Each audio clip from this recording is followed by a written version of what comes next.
Hi friends, welcome in. Hi for new, blah blah blah, words. I'm a variety streamer and this is my stream and I do what I want. I'm cutting a puzzle on the wood. Hello, motherfucker. Hey bitch, how you doing, girl? Hey bitch. Hey other bitch. Hey bitches. Hey. Hey girl. Hey. Hey girls. So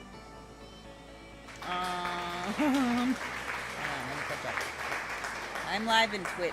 I mean, I'm live all over the place, but I'm paying attention to Twitch, so make your way over there if that's what you're frisky for. We're gonna play something random, because, yup. Here comes the sun. Oh shit, I should take my hat off and put my headphones on. I know how much you guys like to make me poo my pants with sound alerts. Seems like good a time as any.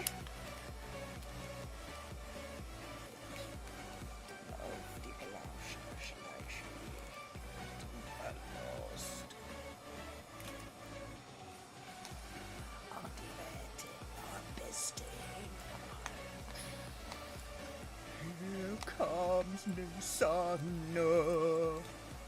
Yeah, I'm listening to Ramstein. Anyway, Traveler's Rest. Cutting shit on the Lazor. 6 days till my birthday! 6 days till my birthday! We got shit going on with Snacky Pack, that time frame of things. So, you know, check that shit out. Go check out the Snack Pack store, where she sells the crap that she robs from people. She calls it support, but it's just theft. Straight up fucking robs. Whores.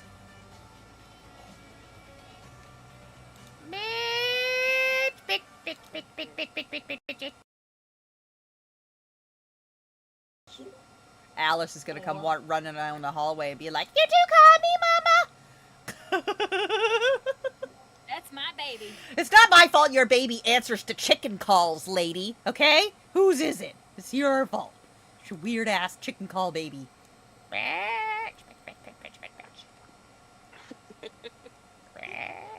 So you should be able to make tags out of that, right?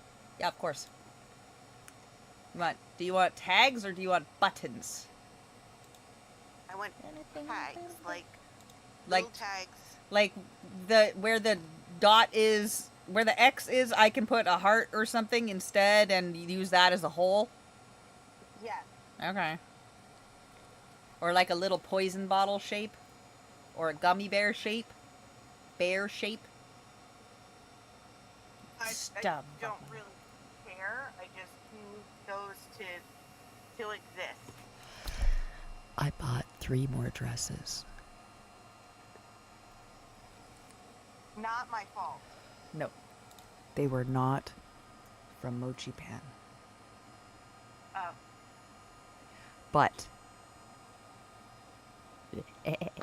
they were definitely 24 hours of pipe laying straight kind of dresses.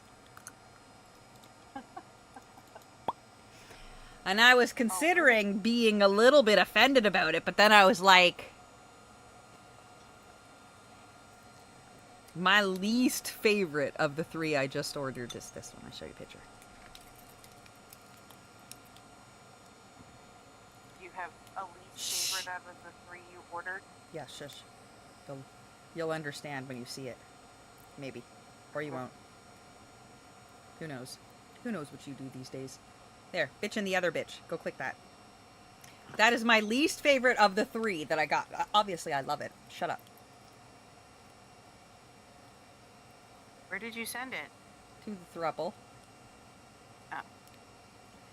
This I fucking love, but it is still number 2. Now this one, Ooh. this one, I got it in black. This It's a one, party! Alright! Show love one, show Hi, love Nico. one, show love one, show love I got one, the- show love one, I show got the love black one, one. show love one, show love I one, need you show to, love I need one, you to, show I need you love to under one. this. I need y'all to. Rico one, Nico cheered 10 bits. Y'all don't understand the amount of problems. Arsenic has seen me fully clothed and unclothed, and I'm about to strap it all up and put it inside of this dress in black. And that is my favorite fucking dress. That black one, that third one, girl. Now that is an all night long, all night long. Go 80s. Oh, sorry, I got distracted. Host a game. My bad. Boop. Oh, I'm gonna swap out what I'm gonna switch the game capture to a larger and the big cam to a smaller. Oh, you'll find this funny. I got somebody else hooked on the pupusas. Fucking good. They're good, aren't they? I told you they're good. Well, because, okay, Oh, so okay. I've been eating... Sam's Club has the pork ones, but they don't have the beef ones. And my friend has a Costco account. Y'all are a bunch of asses. And I was like, can you get me the beef ones? And so she went and got the beef That's ones. Well, then she saw that number she saw that 3. they were gluten-free. Yeah. And she has a gluten intolerant too, so she got them, and then she yelled at me, and she was like, "Damn you!" And I'm like, Number I mean, 2. they're good, right? Number 2. Number 2. What's the code? What's the code, or I'm going to bed? The code's 88448. 88448. Your mom. Your mom's the code. Your mom. The code is your mother. The number 1, so fucking excited about this. Number 1 is this black silk dress that actually, here's it in white so you can understand what I'm saying better. I have it now in black. So, as a, what is it? 3627? 3627. 3627. Okay, but there's supposed to be a third number, honey. I don't know what my ass is. What do you think my ass is? Because I don't know what the ass is. How do I measure my ass? My ass fits in a 27 For a jeans. dress, it doesn't matter. Yeah. My ass for fits this in a dress, it 27 jeans. I don't know. How do I measure my ass? You've seen my ass. Around your hips. Your widest part of your hips. Your hips are probably just as wide as your chest, so Probably Yes. 36 or 38. I'm gonna say 30. I think 38. Yeah. She's probably in there. 38. Yeah. I'd see that. That's very, very, very likely to be, yeah. Because I pooped a human. So yeah. Yeah, you got some birth and hips. Yeah. 36H cup. Yo. Try to dress that. A 36H cup with a, I mean, if I'm going for extra comfort, a 28 waist. Like, if I want extra room to be able to, like, fart or whatever. If I want room to inflame from gluten, I'll go with a 28 waist.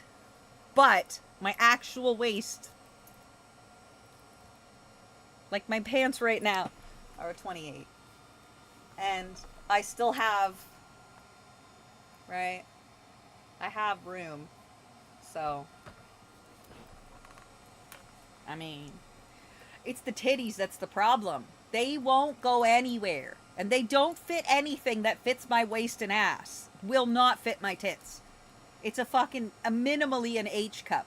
Minimally an H cup. American H. Not European, because they're confused. Oh, I hatched a bird, Elsabeth. It's pink. Elizabeth! I hatched a bird, it's pink! I need to do some dyeing of some Ada. I have so much Ada laying around waiting to be dyed. I need to dye some Ada. Oop. My package should be here on Friday from you. Oh my, did I send you a package? Sketchy. Oh, so sketchy. Oh, you sent me a package. Did you see there's also a thing that I put in the forge? I would like one, please. It is a cauldron, but it's for your kitchen, and I'd like it in wood. Thank you. Any particular color or type of wood? Something pretty.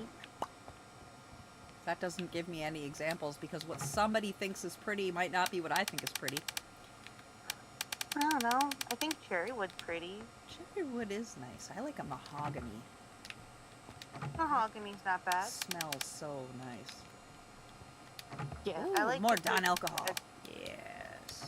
The good smelly woods. Good stank wood.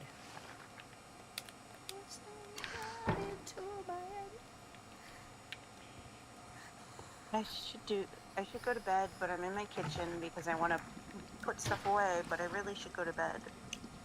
Barley. Barley.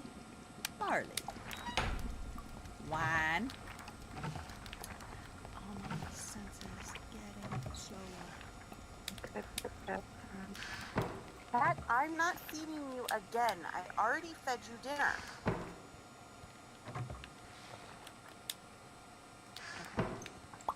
She's literally acting like she hasn't eaten in 6 months. Yeah.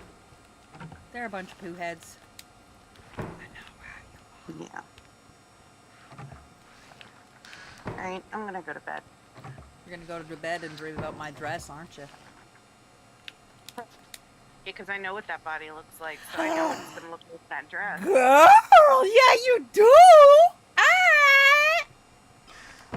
What up, broski bo? How's she doing?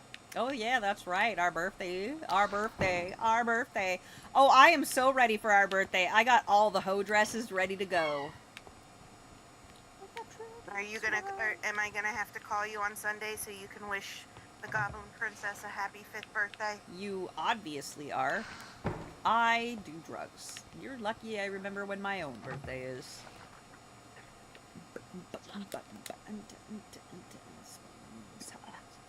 She's excited. Yeah, that's all that we need. We got the moves. We got the moves. Okay, what's in the Alright. taps? Let's do it again. Okay, we're good. We don't need Bye, love anything. you, bye, bitches. Bye, love you, bye, ho.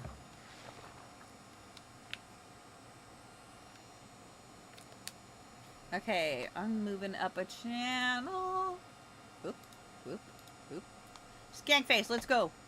I'm gonna force you to move. Ha ha ha ha! I moved you by horse.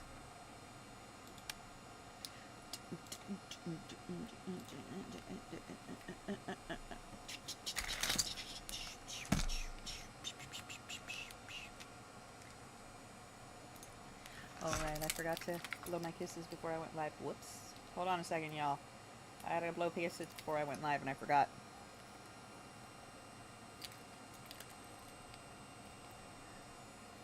Mwah, I fucking love you, bitch.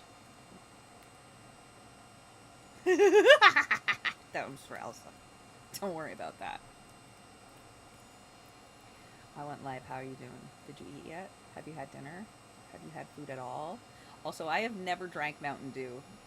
The smell of it repulsed me, so I don't actually know what it tastes like, but it looks like antifreeze. So, drink some water.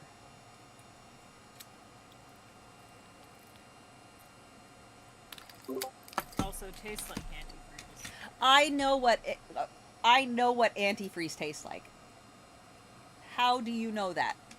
I know What antifreeze tastes like? I do not know what Mountain Dew tastes like. But I know what antifreeze tastes like. This is right. What? What do you want me to say? Sometimes you don't learn things quite the right 7 Broccoli Tuesday. And when that happens, well, sir, that's just... Yep. Listen, what do you want me to fucking say, okay? Family was whack. I'm gonna make a fish cheeseburger with brie on rye bread. Ugh! I'm gonna make it anyway, and they're gonna fucking eat it. Grilled steak, turkey. Wait. Lamb. Lamb? Lamb. Lamb. I don't have a problem with it being your favorite soda, babes. I'm telling you, I personally have never drank Mountain Dew. I don't know what it tastes like because I know what antifreeze tastes like. And it looked like antifreeze. So I never tried it because it looked and smelled like antifreeze. And I know what antifreeze tastes like. It's not pleasant. We need to plant more potatoes. I'm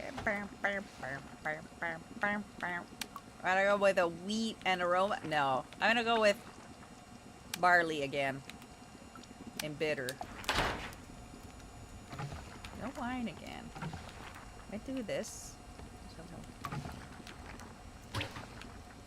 Listen, when you're young and you have 9 siblings and your only source of entertainment is each other, you do dumb shit. Lots of dumb shit. Good night, I love you! Good night. Good night, I love you. Good night. Did you take your vitamins? Yes. Did you do your allergy medicine? Yes. Did you brush your teeth? Yes. Did you go poo-poo? Yes. Did you go wee? Yes. Yes, I did. Nice. Hello, Alice. Hi, Alice. Silver says good. Silver says hi, Alice. Everybody else says good night, Alice. Good night, I love you. Be good, girl. Have good dreams. Hello, Alice. I know what Hi, antifreeze tastes Alice. like. That's all I need to say. I know what antifreeze tastes like. So I never drank Mountain Dew.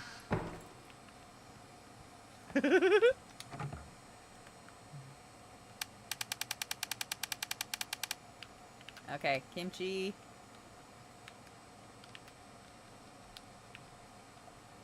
There we go. Okay, vodka and beer in to age. Kimchi up on the rails. Make whatever you want. I'm opening the restaurant. Oh, hang on. I better go upstairs. Oh, all the fucking tables are dirty. What the ball sack. Also, there's no candles on any tables. There we go. I can go upstairs and check on the rooms real quick.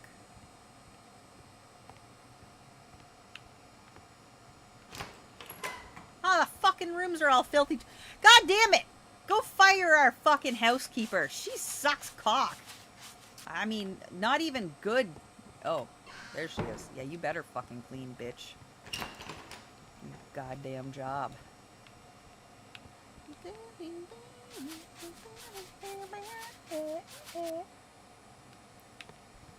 Yeah.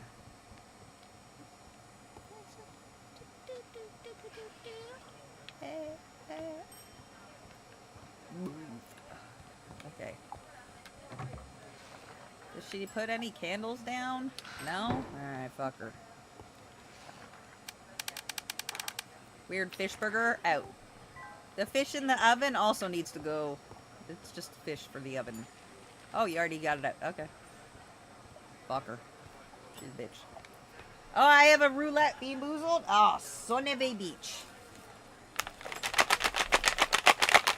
If you don't know about the roulette cup, inside the roulette cup are a combination of holy shit Japanese sours, American extreme sours, like the extreme sour warheads and the toxic waste, what is it? Nuclear fusion, toxic waste, and spicy candies, and regulars. So, we blind pull and hope that we don't get the spicy one, because they hurt. It's a fucking spicy, it's a sour. Sour cola. It's Japanese sour.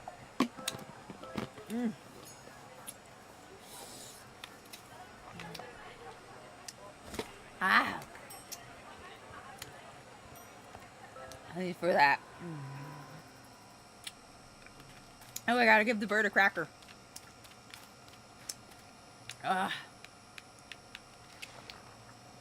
Lemon juice. Do we have sardines? I don't know. I think we do. Okay. Sardine fish broth. Ugh. Can you all hear me now? Yeah. Okay, good. Where do Ah. we get crackers From the Birdman.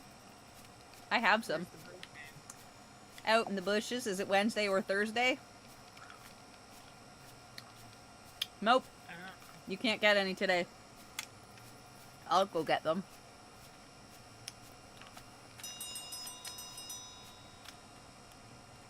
I have some in my bag.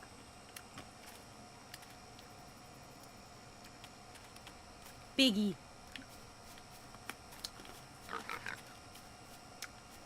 Hell no. Moogow. Bah. What's up, bro?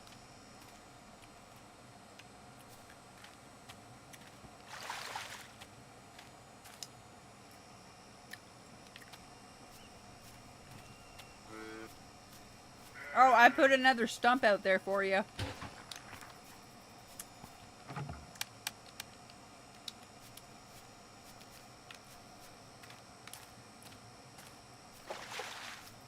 Chickens.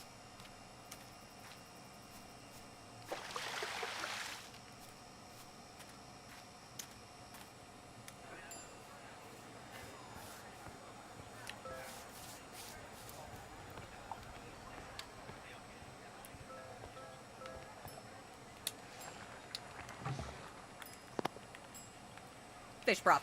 Sardines. Where are you, sardines? Oh, that's a chovy. Okay. Doopity doop. Damn it, no sardines.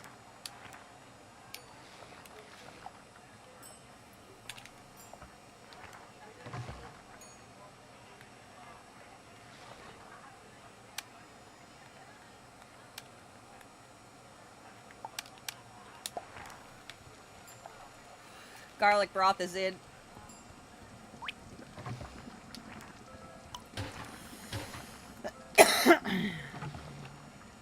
Oh, we need more cabbage.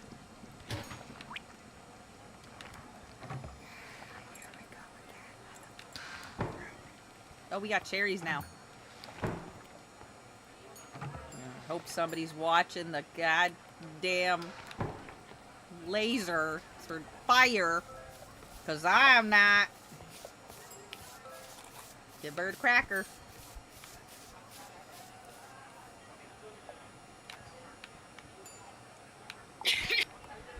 You see the pink bird? Yeah, it's cute. But that's not the one I want.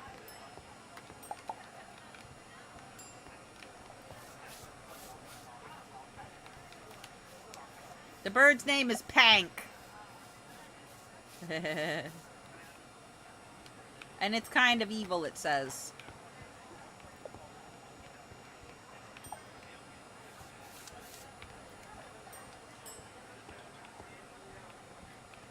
This brazier is not very good. It's supposed to light up the area more, but it does no such thing!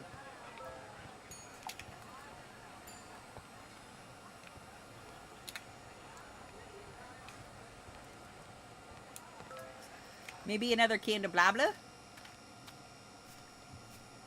Burst, There's burp. only 27 of them down there. Where? At the bottom? No, no, no. I need one up. car. I need one in the top. Steal one of the 27 that's already in there. No. Hi, Nico. Ooh, I will use this.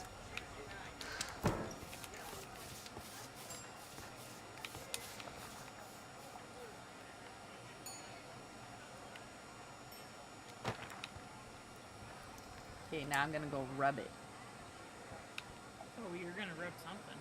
It said that it will turn on if you rub it. I want it to be on. Be on! This fucking oil lamp don't even light up. Fuck! Hey, you know what? I'm gonna take this candelabra. Oh. I can't take any of the candelabras because we're in the middle of restauranting. It's very unprofessional. Ooh, candelabra. 2 candelabras. We got lots of copper. Aw, Nico. I know what that insomnia life is like, my love. It's poopy dookies. Mm-hmm. Poopy dookies.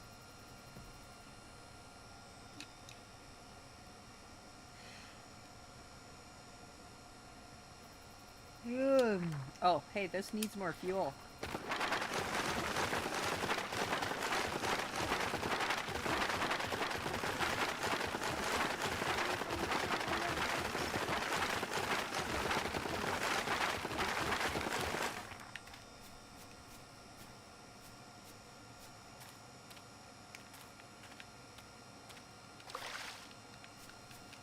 Oh, you race me to the bed place. Last call.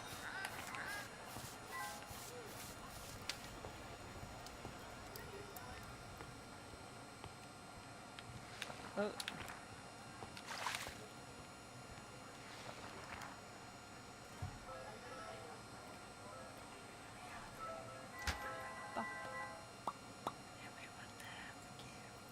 Never let go.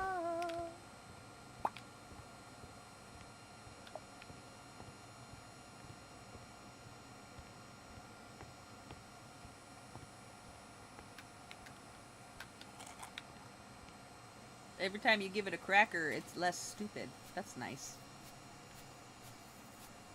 If only that worked for men. I mean, what?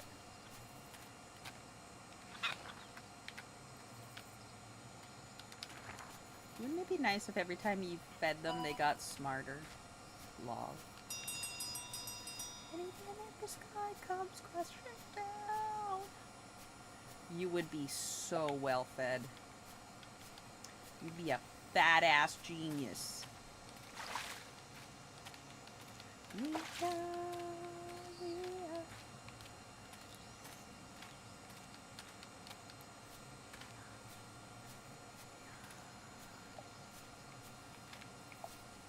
It goes all the time for me. I go through cycles of insomnia.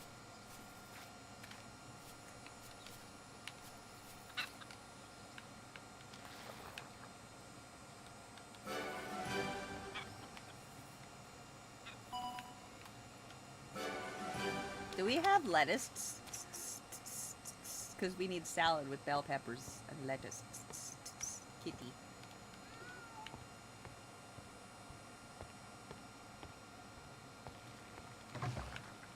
Nope. We need lettuce. Alright, I'm gonna go to the seed bitch. Open. I didn't restock anything. If shit runs out, well...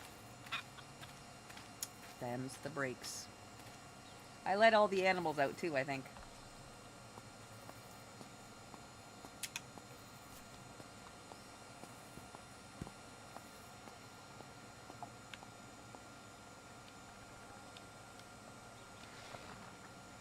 Ooh, a cocoa sprout. Ow.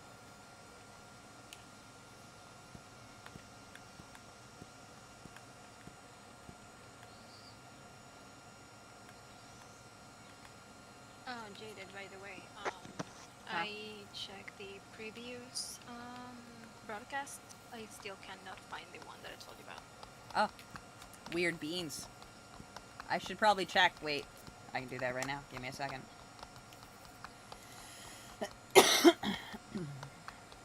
Content. Video producer.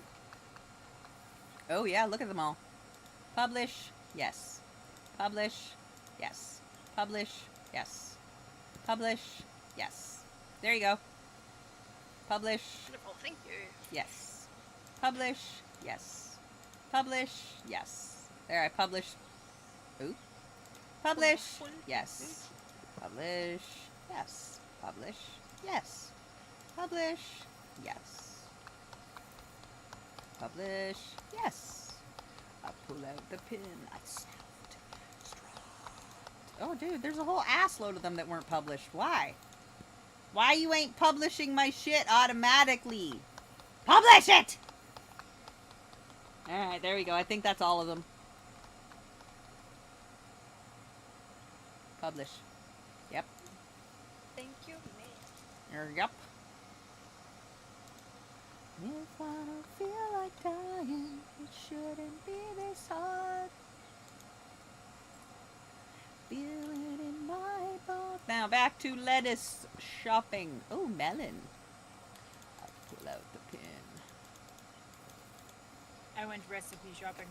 You slut! Okay. We need rice. Self-destruct. Let's go with 20. I've been sober, I've been fighting.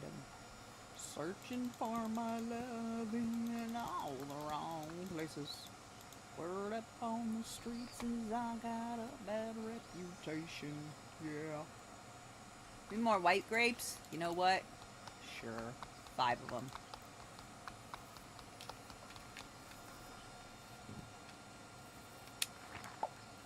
Cool. Glad we had this talk. Fishman!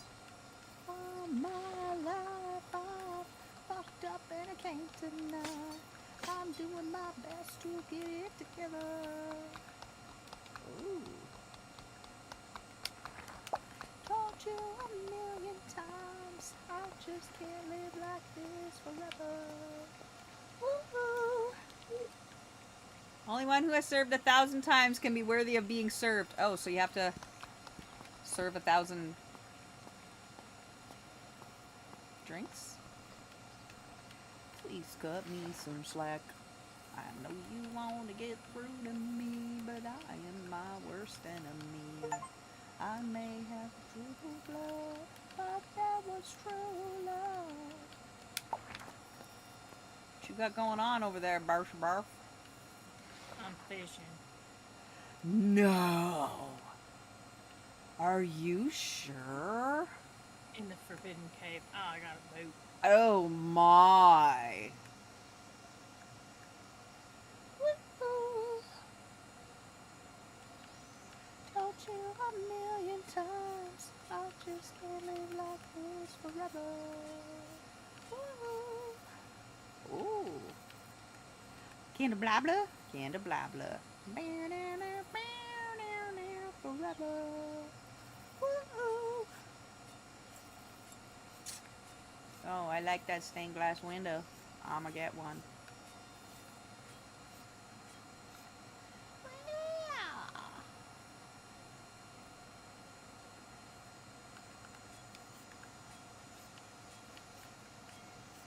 Ooh. Can I put a lantern inside? Fucked up and I can't deny. I'm doing my best to get it together. Told you once, I told you a million times. I can't live like this forever. Fucked up and I can't deny.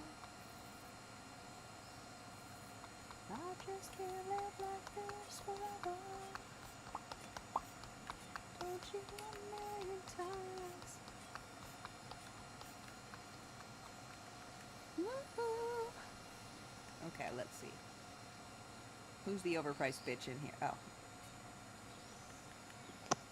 You. yep. Oh, damn. I mean, we've been over this. Facts ain't defamation. Mm-hmm. Worth every cent, though, bitch.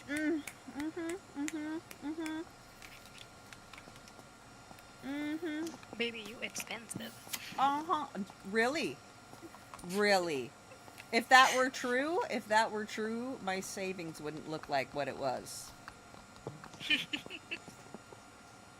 Because that would have been spent, right? Right? Uh-huh. Yeah-huh. Yeah-huh. Do you remember the time you know you don't because back the fuck up, I'm right? Uh-huh. Yeah-huh. Hey, what did we run out of at the, lettuce? Was that all we ran out of for, was it vinegar? No, we got 11 vinegar. 12. No, the yeast. For the pickling table. Lager yeast. Lager yeast we need more of. I'm a lost How do we boy, build you this know better. Please bridge? don't make this last one. I like that you think I know. Romance AF.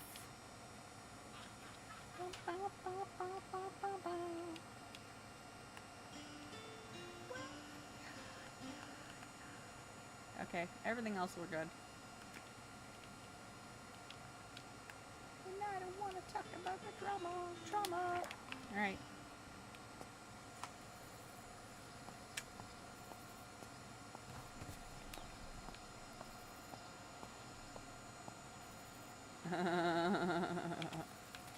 I have been told I have a very soothing, comforting mom voice, and I am absolutely okay with that. Nice.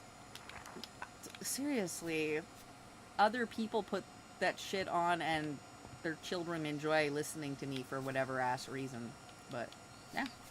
Nico's not the first one to say things like that. First, here's a whole bitch load of seeds.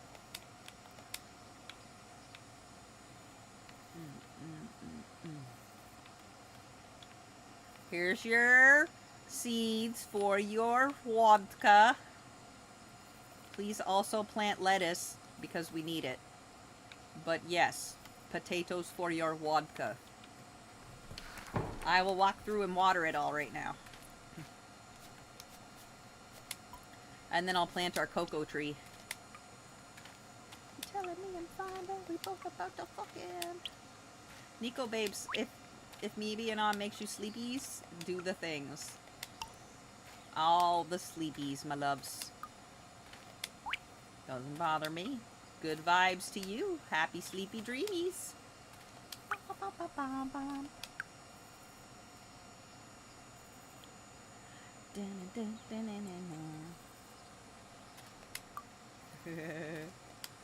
Y'all are fucking gay. Stop it.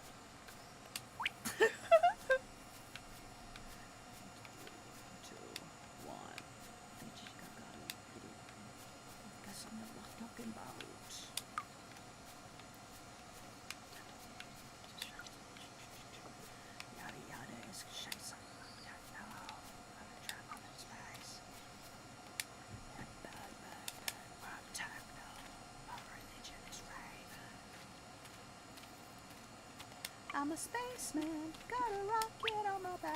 Spaceman, oh, I'm raving like a maniac. Spaceman, got a rocket on my back. There you go, I watered the shit, bitch.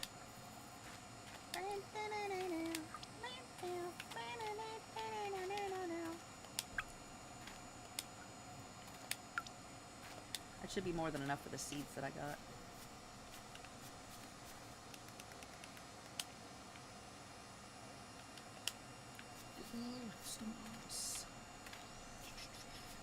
My name is Techno.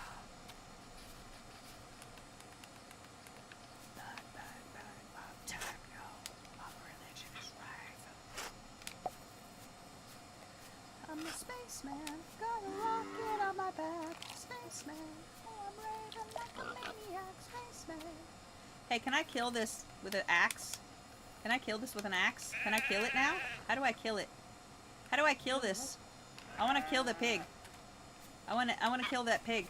Can I how do I kill the pig? How do I kill the pig? How do I kill the pig? I want to kill the pig. How do I kill the pig?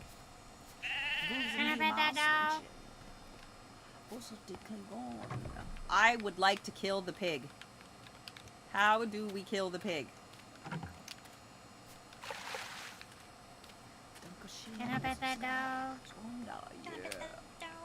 I do not want that piggy anymore. It is useless. I want to kill the pig.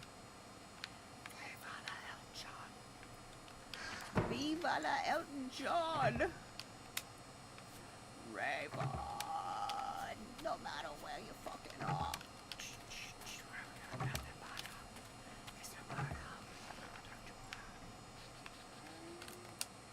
I'm a spaceman, got a rocket on my back, spaceman. Nice!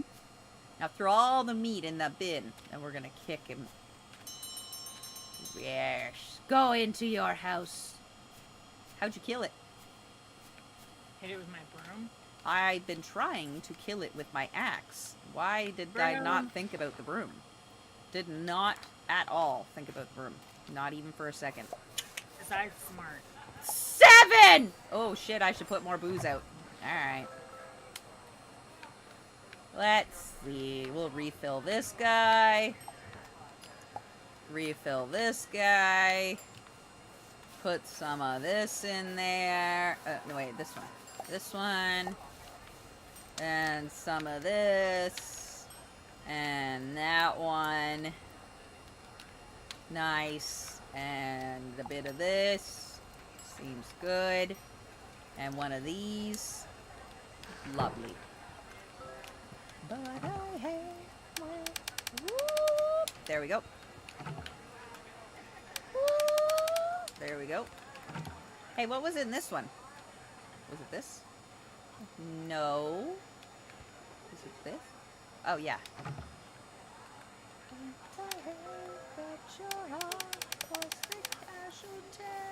Let's put a tea in that one. I got a fucking stupid amount of tea. Why not?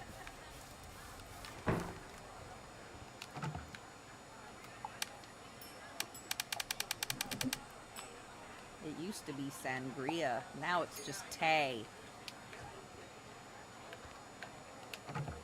Oh, that's the orange beer. Let's put that one in there.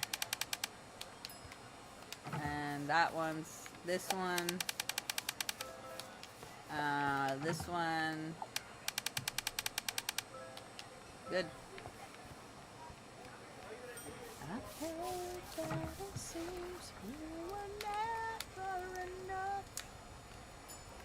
Oh, I got some booze for aging, huh? Alright.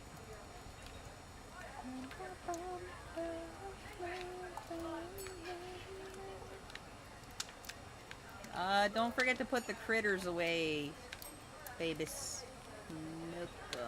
Oh, there we go. Okay. I can't decorate anything.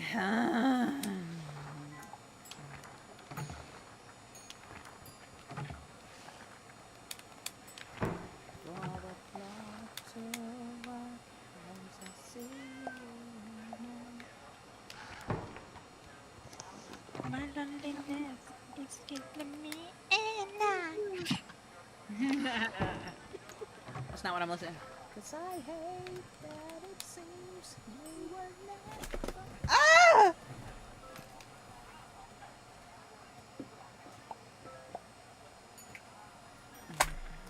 I'm listening to Motionless in White, but now I'm changing it to Catch Your Breath. Good band.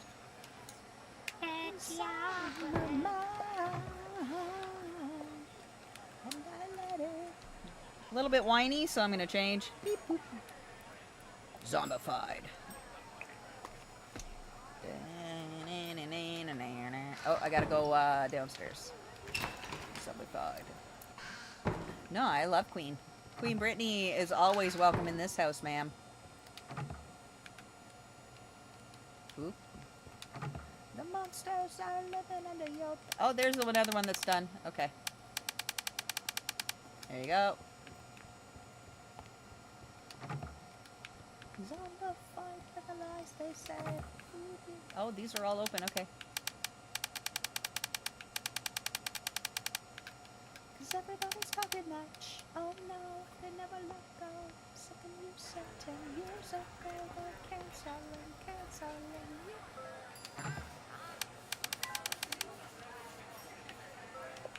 They're popping us for lies like it's formaldehyde. We're dead inside.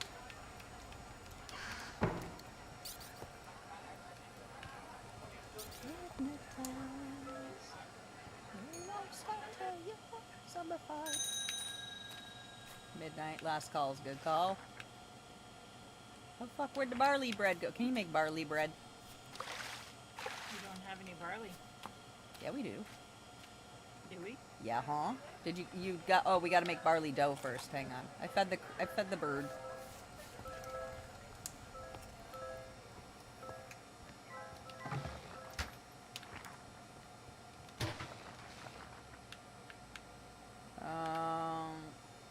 There it is.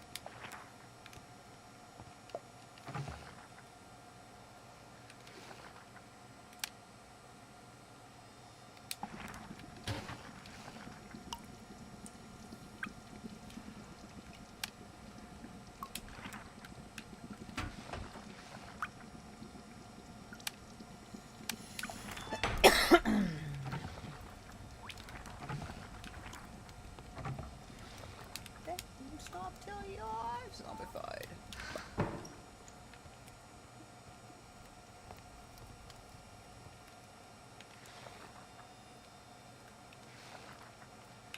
Feeding off your broken mind. They won't die, they multiply. Zombified. Back it up.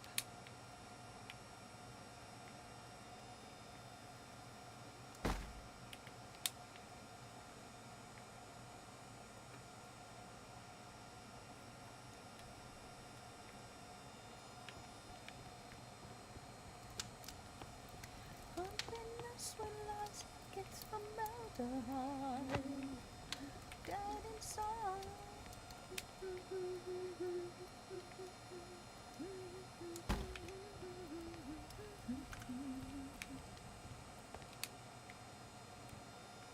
They won't stop him.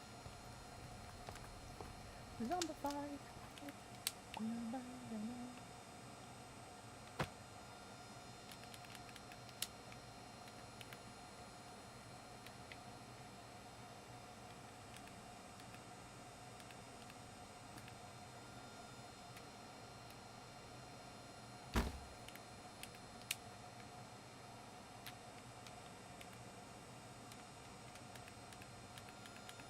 Oh shit, fucked it up. Ah!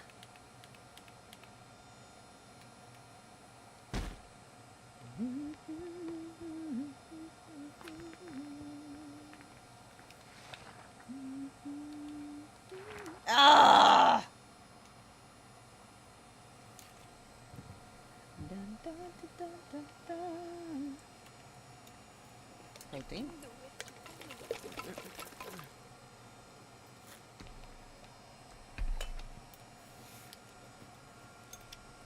All for nothing.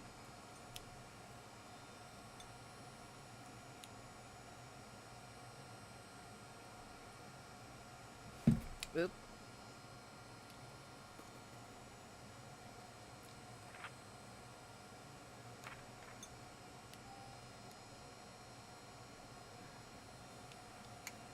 It's alright. Alice. Dentist stuff. Pet the kitty.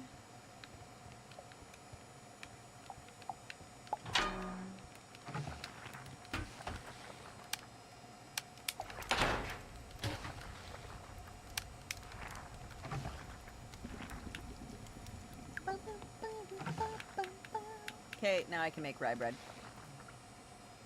Wait. Rice bread? No. Barley bread.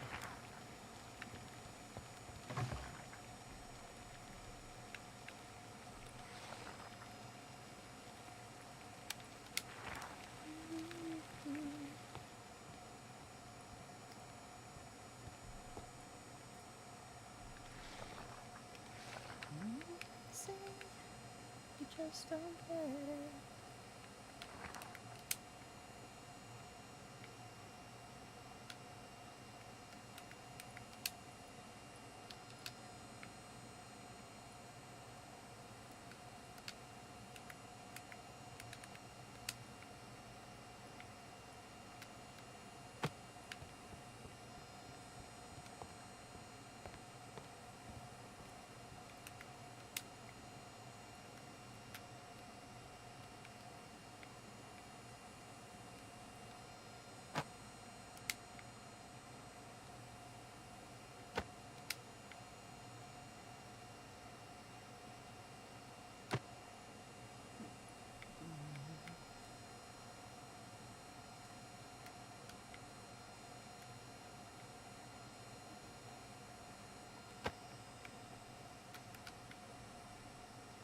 Yeah, I liked them where I had them.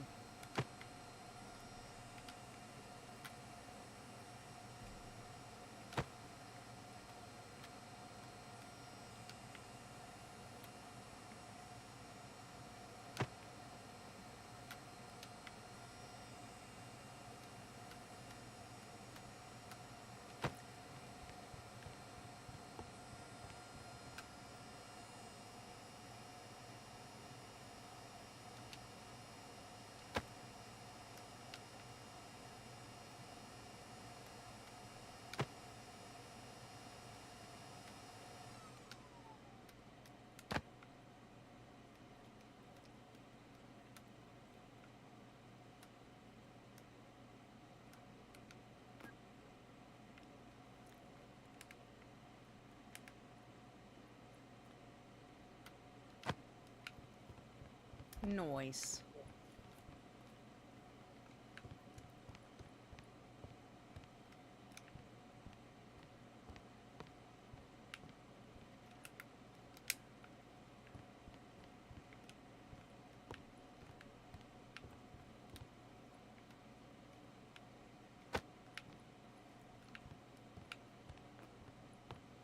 Seems good.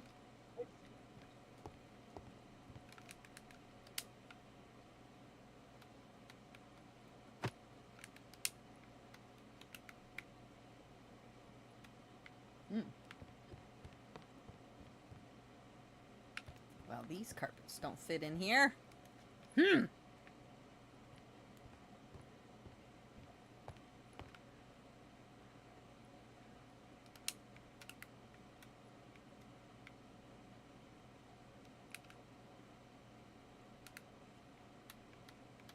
Nope.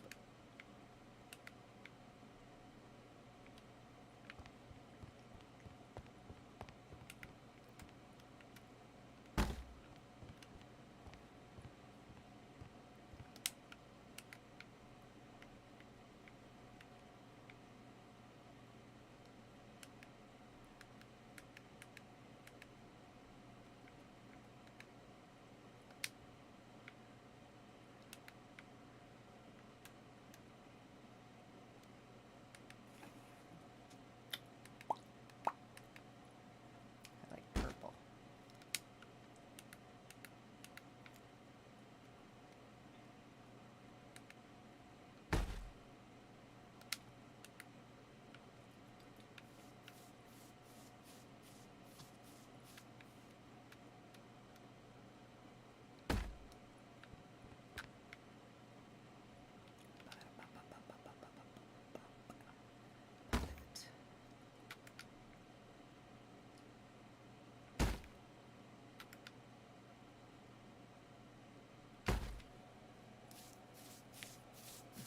You sloppy skank. Just walk through and drop shit on my floor. What the fuck you think you is?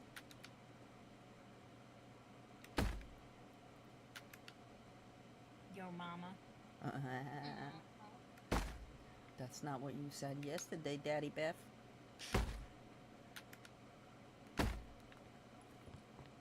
Good night, Nico. Love you, buddy.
Beetroot meat skewer. Alright. Oh, hey, you can... Wait, what day is it? Is it Wednesday or Thursday? Neither?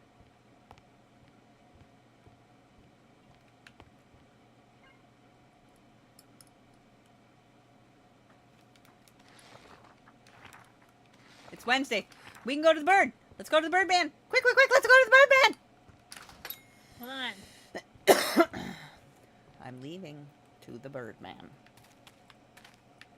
Oh, wait. I'm gonna cook shit first. I forgot. Meat skewer.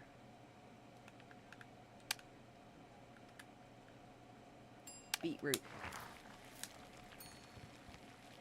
What was the other thing? Blackberry fruit juice.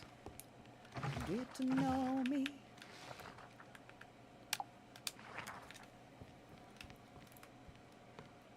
Get to know me. More vodka. I never had a chance to tell you how. Feels like you're a part of me. I never had a chance to tell you how. Follow me, yeah.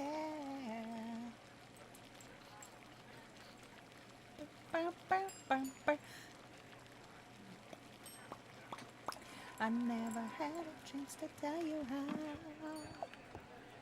Follow me, yeah.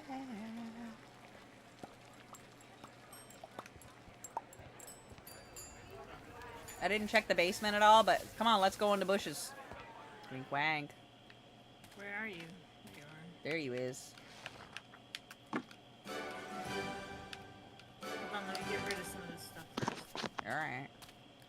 If you don't hurry up, we're gonna miss the dude. Go south. Into the secret forest. I don't know where the secret forest is. Okay, well, come on. Lolly, lolly, lollipop, lolly, lolly, lolly. Lolly, lollipop, lolly, lolly, lollipop. When you get out of there, come south. Bum, bum, bum, bum. Where? Just south. Go down. Down. Like when you go to the cows. Just keep going down. Don't turn to the cows.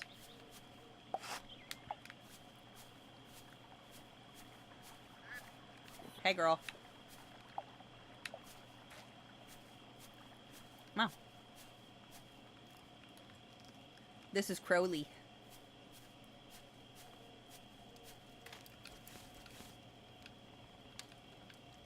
I'm a shop. I'm gonna buy... Ah, I don't have enough for egg yet. Okay, wait.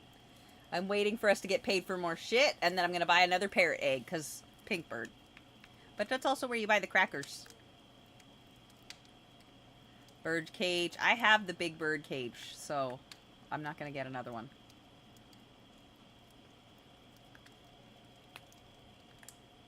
But we can get all the different bird perches.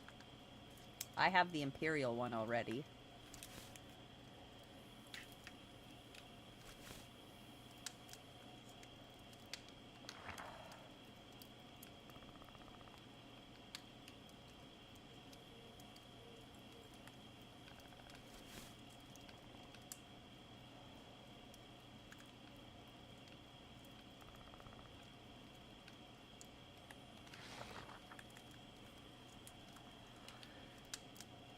Almost. Come on!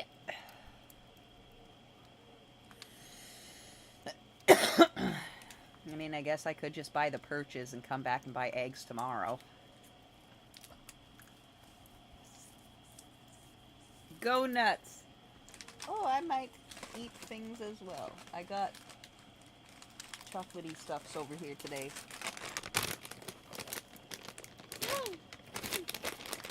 American chocolate's not very good, though. I can't do shit. Well,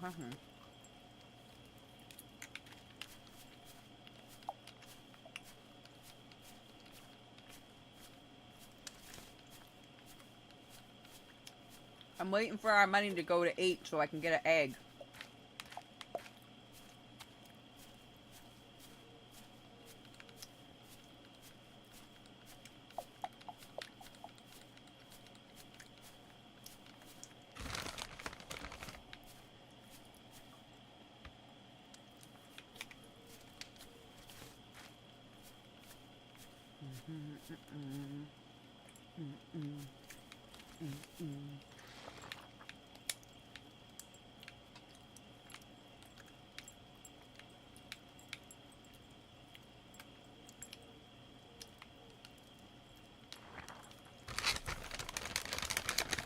Okay, you stay here.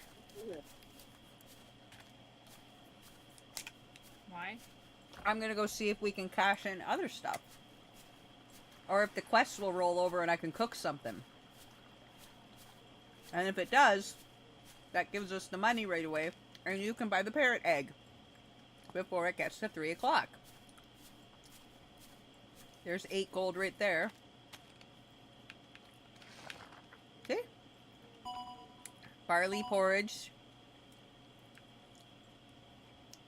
Steamed eggplants. I can do both of those. Beer flavored with cherries.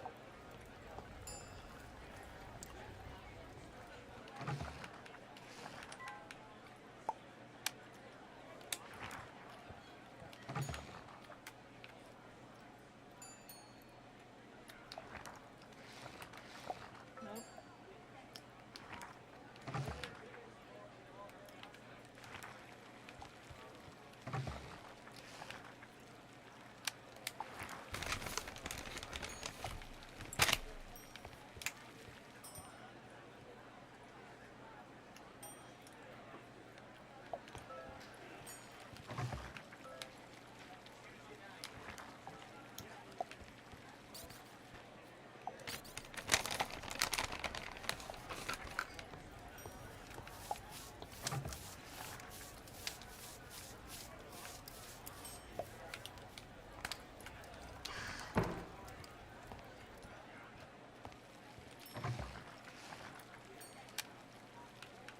Cherry beer.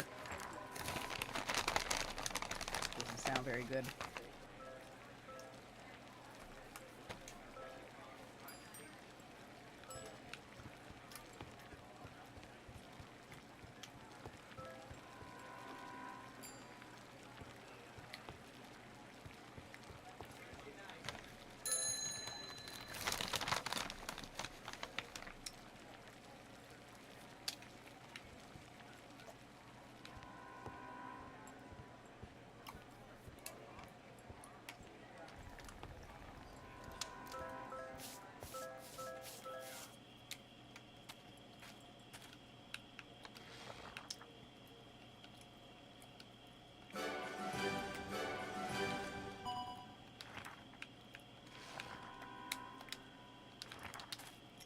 Alright, cherry beer will be done in a minute, but we're gonna run out of time. Ooh, I got a salmon. Nice.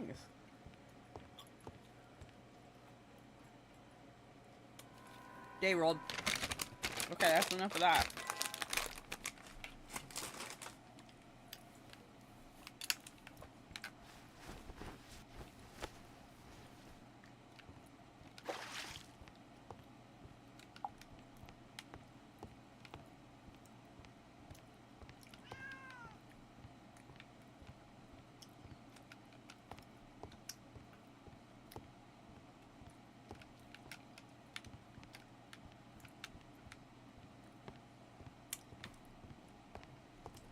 Okay.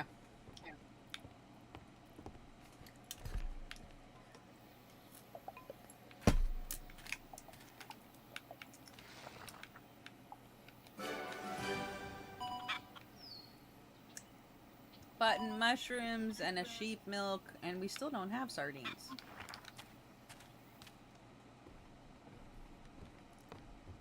Can you go check the outside, jerks?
Oh, scrambled mushrooms with white buttons. Whoops.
About a person that I rather not name.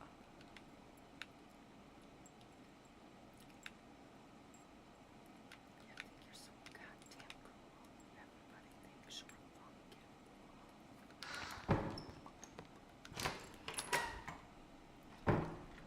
Crash and burn on a car ride home. It would be a lot better if I slit your throat.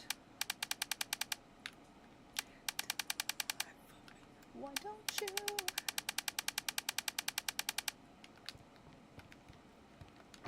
I'm done with you for good. So for the better. So I guess best friends don't last forever. I didn't know that you would take it that long.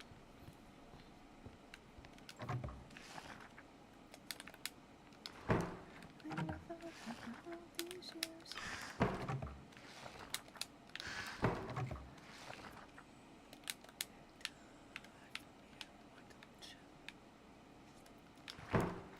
And no one's better off without you.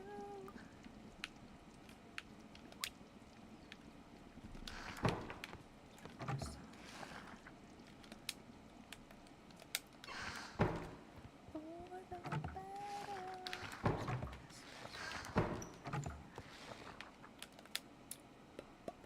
I guess best friends don't last forever.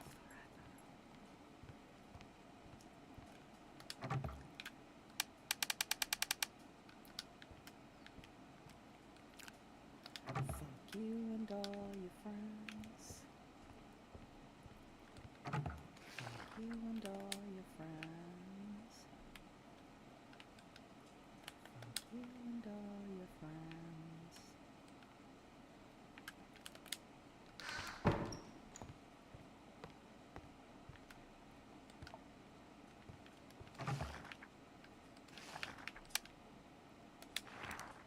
Oh shit.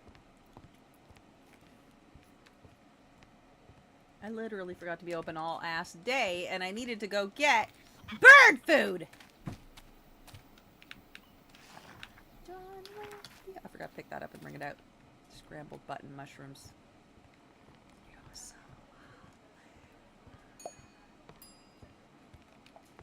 for the better. There's flavored beer in there getting ready for you too. There's a whole bunch of beers. You can flavor them if you're feeling frisky. Alright, I'm going to the Birdman. I gotta get some bird crackers. Can you put the egg in the chest, please? What chest? Whatever. We gotta just keep getting buttloads of these eggs.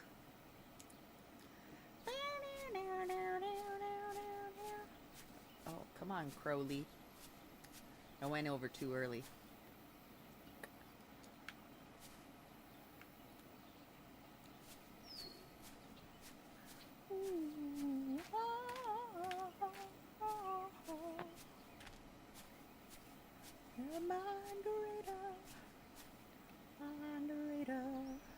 Did you plant the seeds? Yes. Nice. You're so good.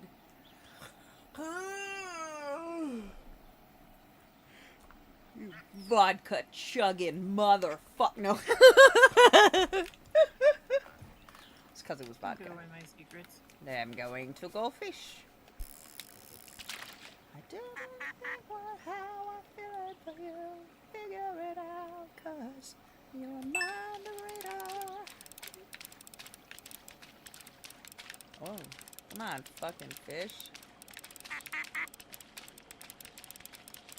You know what, fish? I need sardines. Oh! My goodness. That fish was aggressive. Oh, let's see.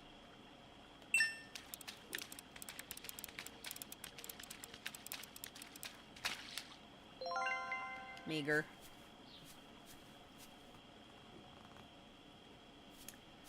I know anything on how I feel it for you. Figure it out, 'cause you're my radar.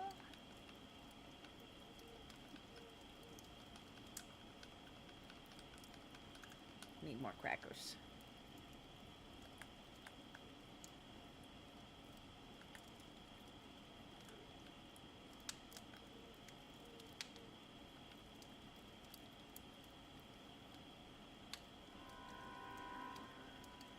Hmm.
You can control me. Maybe you little pecker face. Somebody plan this. I don't know why Smitty ain't playing with us, because he's a bitch. Fuck you, Smitty, you're a bitch. I mean, he knows. She said, he already been done noted, though.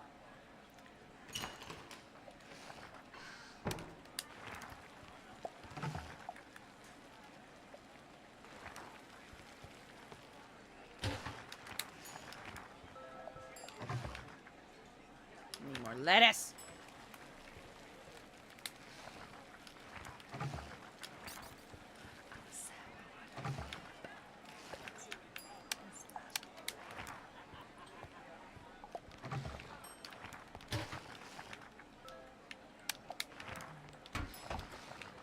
Please don't make this last forever.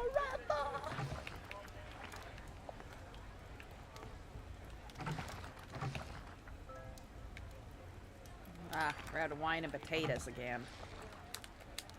And in that order.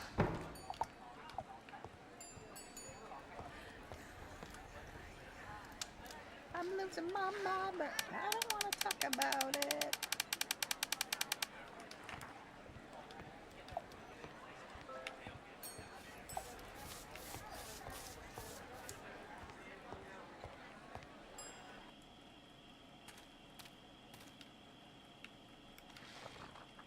Yeah, still ain't got no sardines.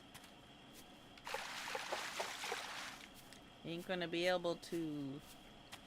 You lying bitch face. You didn't fucking plant any seeds.